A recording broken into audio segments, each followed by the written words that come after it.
Oh la catastrophe, mon cœur il s'est effacé. Oh là là là. Comment est-ce que tu veux que je fasse un truc un peu professionnel dans ces conditions? C'est pas possible. Salut à tous, je vous retrouve à nouveau pour le live de 15h. On va accueillir, si tout se passe bien, Aurélie, la maman d'Ernest. Bah tiens, Aurélie nous rejoint, c'est parfait, elle a réussi, donc je vais l'inviter à partager avec nous. Ouais, ça marche, super. Salut Nico. Salut Aurélie, tu vas bien? Ouais, ça va, ça va. Bon, alors comme tu peux le constater, j'ai un problème de cœur.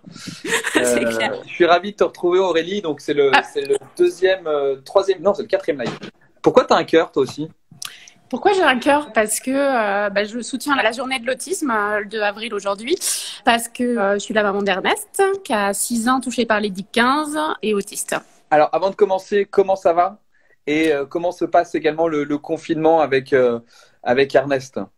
Bah ça va, globalement ça va, on s'adapte. Avec Ernest toute la journée, on devient un peu, en plus d'être aidant, on devient un peu les soignants. Donc on fait la kiné, on fait un peu d'orthophonie, on fait de la psychomotricité, encore plus que d'habitude. Alors le confinement pour lui, vu qu'il est privé de tout stimuli extérieur, pour lui le confinement c'est un peu la chance quoi pour lui. Il en profite? Ouais, clairement, ouais. Qui es-tu, Aurélie? Je vais te répondre la maman d'Ernest, mais qui je suis Alors, la maman d'Ernest, c'est une partie de toi, mais qui est Aurélie? Qui est Aurélie? Je suis la présidente de l'association l'Everest d'Ernest, je suis la maman d'Ernest. Là, en ce moment, je suis aidante, soignante, infirmière, kiné, etc. Je suis la maman de Rose aussi. Enfin, voilà, je suis...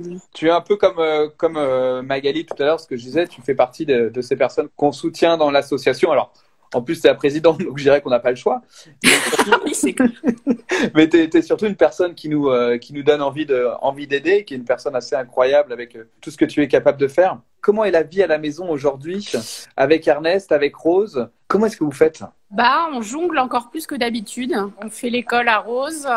Le papa et moi, on s'est partagé les matières. Pendant ce temps-là, l'autre soit travaille, soit s'occupe d'Ernest. Donc là, j'ai quelques minutes de libre pour la simple et bonne raison qu'Ernest fait la sieste. Mais sinon, je suis en train de lui courir après toute la journée. Il a entrepris depuis hier de monter les escaliers, ce qui représente un risque énorme. Effectivement, il faut être derrière lui toute la journée. Voilà, je fais la cantinière, je prépare les purées d'Ernest, les repas de tout le monde. Je pense que c'est le quotidien de beaucoup de familles, mais effectivement, avec la petite chose en plus qui est que Ernest, il faut le surveiller, sauf quand il dort. Faut être à 30 cm de lui toute la journée. D'accord. Alors aujourd'hui, c'est la journée mondiale de l'autisme. Tu es président de l'association l'Everest d'Ernest. Si tu peux nous en dire un petit peu plus sur cette association, mais également sur la journée de l'autisme. Finalement, je sais que l'IDIC-15, c'est la première cause génétique de l'autisme. Mais finalement, c'est quoi cette association et c'est quoi l'IDIC-15? L'IDIC-15, c'est un syndrome sur le chromosome 15, pour faire très simple, qui provoque un retard intellectuel, un handicap moteur, de l'épilepsie et des troubles autistiques. Et pourquoi aujourd'hui c'est important pour nous? C'est qu'on a parfois, pour certains enfants, comme c'est le cas d'Ernest, du mal à faire reconnaître qu'ils sont autistes. Or, on sait que dans le syndrome, ces enfants sont tous autistes. Et on a du mal à faire prendre en charge les troubles autistiques pour ces enfants. D'accord. Et aujourd'hui, on soutient la journée de l'autisme et on soutient également la journée des maladies rares. Parce que donc l'IDIC-15 aujourd'hui, c'est une maladie rare. C'est une maladie rare. C'est une maladie qui touche un cas pour 30 000 naissances. Aujourd'hui, donc on participe à cette journée. Ça représente quoi une journée comme quand on dit le 2 avril, c'est la journée de l'autisme? Qu'est-ce que ça veut dire? Est-ce que c'est pour des parents qui ont des enfants autistes? Qu'est-ce que ça veut dire? C'est l'occasion de faire connaître encore plus. C'est l'occasion de pouvoir se retrouver et de parler de ce syndrome et de parler de la difficulté des aidants. Donc voilà, c'est l'occasion de relayer encore ce message. Je sais qu'on a d'autres gros sujets d'actualité en ce moment, mais c'est l'occasion de parler de tous ces aidants qui sont aujourd'hui confinés avec leur enfant autiste. Souvent sans aide extérieure, enfin le plus souvent du coup. Donc voilà, c'est l'occasion d'en parler et de pas oublier ces familles-là. C'est quoi des aidants? Alors les aidants, c'est toutes les personnes comme moi, tous les parents qui doivent, on parlait tout à l'heure d'être infirmières, psychomotriciens, etc., qui doivent en plus du rôle de papa et de maman, doivent apporter des soins un peu techniques à leurs enfants. Tu peux nous parler un peu de l'association l'Everest d'Ernest? Alors, ouais, l'association l'Everest d'Ernest, donc c'est une association qui aide les familles, qui aide à faire connaître le syndrome de l'IDIC-15, qui soutient l'ensemble des familles, qui permet de sensibiliser sur ce syndrome qui est très peu connu, malgré le fait que ce soit pas si rare que ça. Donc voilà, c'est une association pour ce syndrome. D'accord. Et donc cette association, elle a été créée pour Ernest au départ. Oui. Et aujourd'hui, elle a pris de l'ampleur. Alors au tout départ, quand on a appris le diagnostic d'Ernest il y a 4 ans, il y avait aucune association française qui parlait de ce syndrome-là. Du coup, on a créé une association pour aider Ernest et pour pouvoir notamment financer des thérapies à l'étranger. Et de fil en aiguille, effectivement, on a grandi. On a maintenant plusieurs autres familles qu'on aide et qu'on essaye de soutenir par différentes actions. D'accord. J'ai une dernière question. Alors, comment est-ce qu'on rejoint l'association? Est-ce qu'il y a des familles qui font appel à toi et qui peuvent faire appel à l'asso, qui peuvent nous rejoindre et qu'on pourrait aider? Alors oui, c'est un peu le but. On peut aider les familles par différents biais. On accompagne tous ceux qui voudraient pouvoir se financer des thérapies qui sont pas prises en charge par les organismes de santé français pour organiser des événements, pour collecter des finances pour pouvoir financer ces thérapies. On accompagne aussi, on a un groupe de parents où tous les parents peuvent échanger au quotidien de leurs difficultés, de leurs questions quotidiennes avec leurs enfants. Donc on a un groupe Facebook.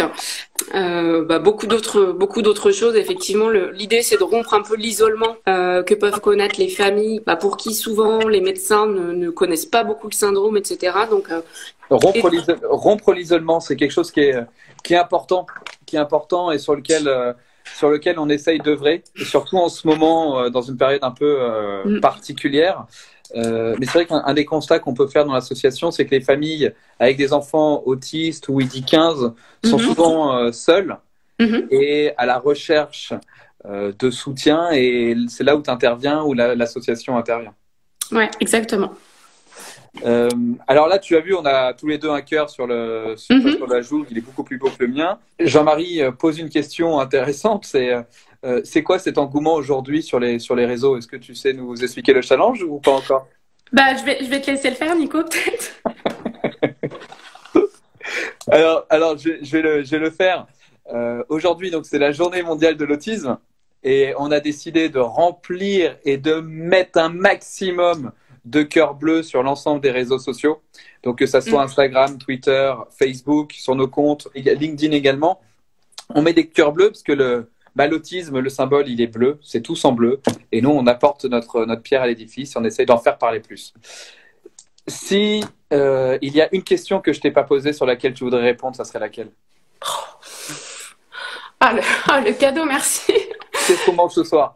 Qu'est-ce qu'on mange ce soir? Ouais. Alors, c'est une bonne question. C'est vrai que ça occupe pas mal de mes journées. Qu'est-ce qu'on mange ce soir? Je sais pas encore. Des pâtes. Comme hier. Comme hier. Une dernière question. IDIC-15, autisme.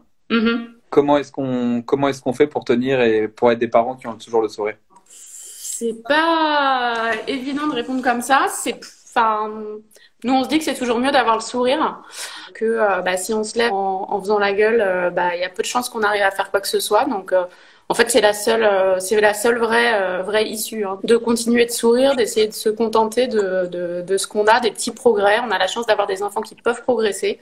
Donc, voilà, on se réjouit de ces progrès-là. Merci beaucoup Aurélie, je te souhaite une très bonne journée. Merci pour ta participation, c'est la première fois que tu faisais un live qu'on faisait. Ah oui, premier Insta, premier live. Il y a Rose. Et il y a Rose qui est là. Ah Rose, il faudra peut-être que je t'interviewe toi aussi parce que Rose c'est quand même une Sherpa Kids, c'est la reine des Sherpa Kids. Merci. Gros bisous Rose, gros bisous Aurélie et puis bisous. À très vite. À plus, salut. Merci Aurélie pour ta participation. Tout à l'heure à 16h, on aura Jean-Charles qui sera là. Jean-Charles, il nous parlera de l'Everestival, qui est l'événement qu'organise l'association pour récolter des fonds pour les familles qu'on soutient et qu'on accompagne. Donc on vous en parlera tout à l'heure. Merci beaucoup, merci à tous et à tout à l'heure.